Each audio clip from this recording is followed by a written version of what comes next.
Hello दोस्तों, क्या हाल है। तारीख आज 11 जुलाई 2025 दिन शुक्रवार, हिंदी तिथि कृष्ण पक्ष प्रतिपदा।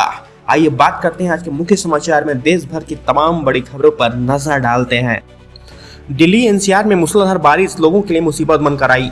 सबसे खराब स्थिति गुरुग्राम की रही। दिल्ली में कम से कम 200 जगहों पर लोग जाम से जूझते दिखे।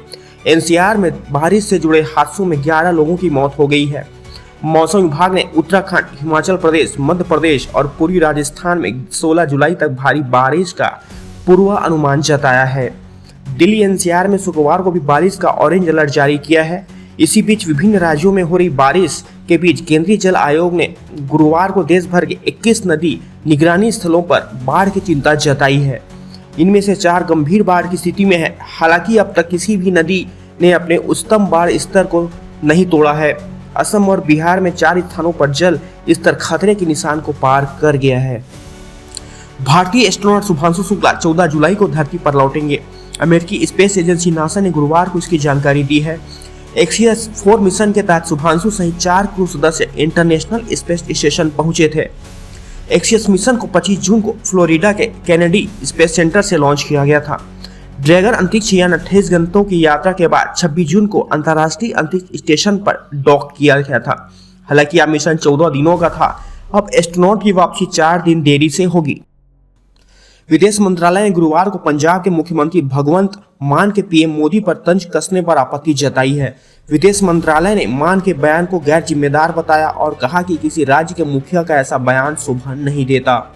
मान ने प्रधानमंत्री के हाल ही के विदेश दौरे ब्राजील, घाना, त्रिनिदाद और टोबैगो, अर्जेंटीना और नामीबिया के दौरे की आलोचना की थी। मान ने कहा था कि हमारे पीएम ऐसे देशों की यात्रा कर रहे हैं जहां की आबादी 10,000 से ज्यादा नहीं। इतने लोग तो हमारे यहाँ जेसीबी देखने खड़े हो जाते हैं। मंत्री जी गए हुए मेरे घाना गए, कहाँ गए? आगे आज आ जाएंगे। चलो देश में वेलकम करेंगे उनका। पता नहीं कौन कौन से कंट्री, मग्नेशिया, गलवेशिया, तरवेशिया, पता नहीं कहाँ जा रहे हैं। जहां 140 करोड़ बंदा रह रहा है वहां रह नहीं रहे वो। और जिस कंट्री में जा रहे हैं उनकी आबादी कितनी? 10,000। और सबसे बड़ा अवार्ड वहां का मिल गया। 10,000 तो भाई साहब जेसीबी देखने के लिए खड़ा हो जाता है यहाँ। जेसीबी चल रही है, जेसीबी खेड़ियां गल्ला च पै गए यार। महाराष्ट्र के ठाणे से एक शर्मसार करने वाली घटना सामने आ रही है। महाराष्ट्र के ठाणे के एक प्राइवेट स्कूल में कक्षा 5 से 10 तक की बच्चियों के कपड़े उतरवाकर चेकिंग की गई। बच्चियों ने अपने पेरेंट्स को बताया कि स्कूल के टॉयलेट में खून के धब्बे मिले थे, जिसके बाद से सभी लड़कियों को कन्वेंशन हॉल में बुलाया गया और प्रोजेक्ट पर इसकी तस्वीर दिखाई गई। इसके बाद लड़कियों से पूछा गया कि किस किस को अभी पीरियड्स हो रहे हैं। जिन लड़कियों ने हाँ में जवाब दिया उनकी उंगलियों में निशान लिए गए। जिन लड़कियों में ना में जवाब दिया उन्हें बारी बारी से टॉयलेट में ले जाकर एक एक करके कपड़े उतरवाकर प्राइवेट पार्ट्स की जाँच की गई है। पेरेंट्स की शिकायत के बाद पुलिस ने प्रिंसिपल को हिरासत में ले लिया है। छांगुर बाबा पर बड़ा खुलासा। नेपाल के रास्ते मुस्लिम देशों से मंगाता था पैसे। हुंडी के माध्यम से भी होती थी फंडिंग। हिंदू युवतियों के धर्म परिवर्तन, लव जिहाद और राष्ट्र विरोधी गतिविधियों के आरोप में गिरफ्तार जमालुद्दीन उर्फ छांगुर बाबा को बीते 3 वर्षों से करीब 500 करोड़ रुपए की विदेशी फंडिंग हुई है। इसमें से अभी तक 200 करोड़ की ही पुष्टि हो सकी है। सुरक्षा एजेंसियों के अनुसार शेष 300 करोड़ रुपए का लेन देन नेपाल के माध्यम से हुआ है। दिल्ली हाईकोर्ट ने गुरुवार को उदयपुर में दर्ज कन्हैया लाल तेली की हत्या पर आधारित फिल्म उदयपुर फाइल्स की रिलीज पर रोक लगा दी है। यह आदेश तब तक लागू रहेगा जब तक कि केंद्र सरकार फिल्म की सामग्री पर अंतिम निर्णय नहीं लेती। यह निर्णय जमीयत उलमा-ए-हिंद के अध्यक्ष मौलाना अरशद मदनी सहित 3 याचिकाओं पर सुनवाई के बाद किया गया। उन्होंने फिल्म पर मुस्लिम समुदाय को बदनाम करने का आरोप लगाते हुए प्रतिबंध की मांग की थी। सुकमा जिले के कोंटा और भेजी थाना क्षेत्र में सुरक्षा बलों को नक्सल उन्मूलन अभियान के तहत बड़ी सफलता मिली है। अलग अलग कार्रवाई में कुल 6 नक्सली गिरफ्तार किए गए हैं, जिनमें से 2 पर कुल 3 लाख रुपए का इनाम घोषित था।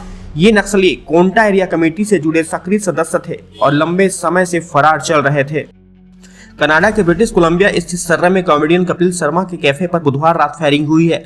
कपिल शर्मा ने 3 दिन पहले 7 जुलाई को कैश कैफे नाम के इस कैफे का उद्घाटन किया था। मीडिया रिपोर्ट के अनुसार हमलावरों ने कैफे पर 9 राउंड फायरिंग की है। एनडीटीवी की रिपोर्ट में दावा किया गया है कि खालिस्तानी आतंकवादी हरजीत सिंह लांडी ने हमले की जिम्मेदारी ली है। Harjeet Singh national investigation agency की लिस्ट में मोस्ट वांटेड आतंकवादियों में शामिल है और अब्बर खालसा इंटरनेशनल से जुड़ा हुआ है।